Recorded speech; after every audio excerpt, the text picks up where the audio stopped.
തേന്മാവിൻ കൊമ്പത്ത് എല്ലാ ദിവസവും രാത്രി 9 മണിക്ക് നമ്മുടെ സ്വന്തം സൺ സൂര്യയിൽ.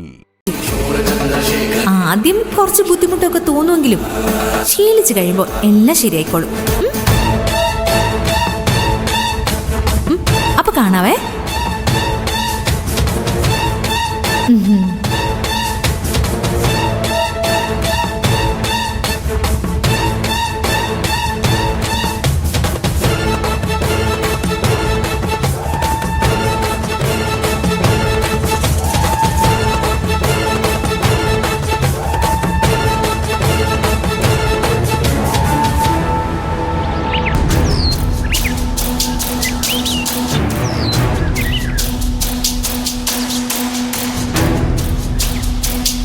ഞാൻ നിങ്ങളുടെ ആരാ? അത് ശരി, ഇതുവരെ അതറിയില്ലായിരുന്നോ? തമാശ കള. ആരാ? ഭാര്യയാണെന്നാണ് ഞാൻ വിചാരിക്കുന്നത്. ഒരു ഭാര്യയുടെ സ്ഥാനം എന്താണെന്നറിയോ നിങ്ങൾക്ക്? അതിനിപ്പോ എന്താ ഉണ്ടായത്? ഇന്നലെ അമ്മ താമസിക്കുന്ന വീട്ടില് കള്ളം കയറിയല്ലേ? എന്നിട്ട് എന്താ അത് എന്നോട് പറയാതിരുന്നെ? ഓ, അതാണോ പ്രശ്നം? 2 കാരണങ്ങൾ കൊണ്ടാ പറയാതിരുന്നത്. ഒന്ന്, രാവിലെ ഞാൻ നല്ല തിരക്കിലായിരുന്നു, പ്രേമേച്ചിയെ കാണാൻ പോകണമായിരുന്നല്ലോ. 2, അതാണ് പ്രധാനം, കള്ളം കയറിയെന്നറിഞ്ഞാൽ താൻ പേടിച്ചാലോന്ന് ഞാൻ ചിന്തിച്ചു. ഈ 2 കാരണങ്ങൾ കൊണ്ടാ പറയാതിരുന്നത്. അല്ലാതെ മനഃപൂർവ്വം അല്ല. മനഃപൂർവ്വം ഞാൻ അങ്ങനെ ചെയ്യുമെന്ന് തോന്നുന്നുണ്ടോ? പക്ഷെ എനിക്ക് നല്ല വിഷമായി. ഇത്ര നിസ്സാര കാര്യങ്ങൾക്ക് നമ്മൾ വിഷമിക്കാൻ തുടങ്ങിയാൽ എന്ത് ചെയ്യും? ഓരോ ദിവസം കഴിയും തോറും ജീവിതത്തിലെ തിരക്കുകൾ കൂടിക്കൂടിയാ വരുന്നത്. പ്രശ്നങ്ങളും അതനുസരിച്ച് കൂടുന്നുണ്ട്. പലതും വിട്ടുപോയെന്നൊക്കെ വരും. അതൊന്നും താൻ സീരിയസ് ആയിട്ട് എടുക്കരുത്. അതൊന്നും അല്ല. ഈയിടെയായിട്ട് നിങ്ങൾക്ക് എന്നോട് പഴയ സ്നേഹമൊന്നുമില്ല. എന്നാര് പറഞ്ഞു? എന്തിനാരെങ്കിലും പറയുന്നേ? എനിക്കറിഞ്ഞൂടെ? പണ്ട് എവിടെ പോയാലും എന്നെയും കൂടെ കൊണ്ടുപോകായിരുന്നു. ഇപ്പൊ ഒഴിവാക്കാനാ താല്പര്യം. അത് സ്നേഹമില്ലാത്തോണ്ടൊന്നും അല്ല. ശരിക്കും അവിടെയൊന്നും താൻ വരണ്ടെന്നുള്ളത് കൊണ്ടാ. ഒരു കാര്യം ഞാൻ തീർത്ത് പറയാം, ഈ തൊട്ടതിനും പിടിച്ചതിനും ഒക്കെ പരിഭവിക്കാൻ തുടങ്ങിയാലേ അതിനെ നേരം കാണും. അതുകൊണ്ട് ദയവ് ചെയ്ത് താനൊരു സാധാരണ ഭാര്യയെ പോലെ പെരുമാറരുത്. ഒരുപാട് ടെൻഷനുണ്ട് എനിക്ക്. താനായിട്ടത് കൂട്ടരുത്.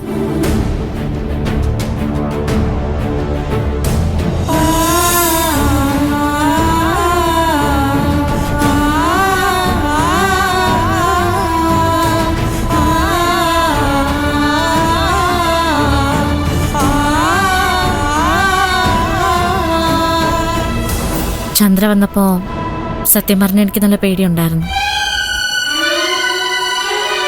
പേടി മാത്രല്ല, ദേഷ്യം. ഓർമ്മ പോലും ഇല്ലാതെ കിടക്കുമായിരുന്നല്ലോ പ്രേമേച്ചി.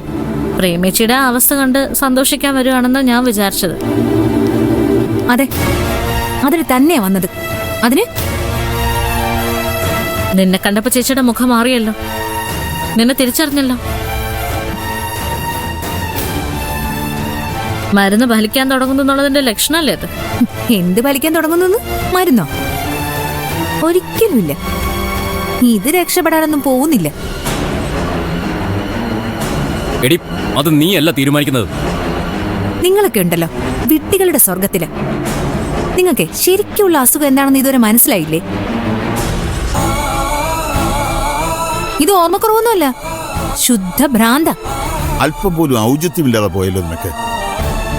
ഇതൊരു ഹോസ്പിറ്റലാ. ഇവിടെ വന്ന് ഇങ്ങനെയൊക്കെയാണ് സംസാരിക്കുന്നത്. പ്രേമ തിരിച്ചു വരുന്നതും കാത്തുകാത്തിരിക്കുക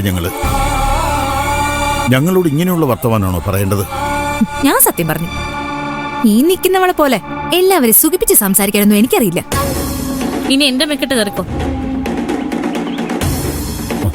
അച്ഛാ, നമുക്ക് വീടിനൊന്ന് പോയിട്ട് വരാം.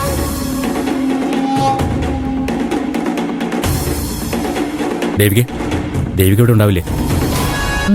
ഉണ്ടാവും. എന്തിനാ ഇവള്? ഞാൻ നിൽക്കാലോ. നിന്നെ ഈ പരിസരത്ത് കണ്ടുപോരുത്. ഇറങ്ങി പോടി ഇവിടുന്ന്. മേലാൽ ഇങ്ങോട്ട് വന്നു പോരുത്. അല്ലെങ്കിലും ഞാനിവിടെ നിൽക്കുന്നത് ഒരു തടസ്സമാണല്ലോ. ആയിക്കും.